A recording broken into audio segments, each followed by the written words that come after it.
मेरी टिनेटिस की प्रॉब्लम आज से 6 महीने पहले स्टार्ट हुई थी। मुझे सर्वाइकल का अटैक आया, उसके बाद ही टिनेटिस का प्रॉब्लम चालू हो गया था। ओके। तो उसके लिए मैंने सबसे पहले तो ईएनटी को ही दिखाया था। तो उन्होंने मुझे कुछ मेडिसिन दी थी, बोले कि ये आप 10 दिन लो, इसमें कुछ आराम मिलेगा। तो मैंने लिया था, तो मुझे पूरी तरह आराम नहीं मिला।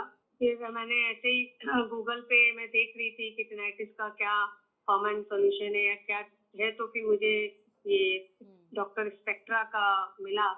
उन्होंने मेरा पूरा थोरोली चेकअप किया, सारा टेस्ट किया साउंड का, और फिर उन्होंने एक डिवाइस दिया मुझे, बोले कि ये आपको लेना है दिन में 3 बार 10 मिनट में।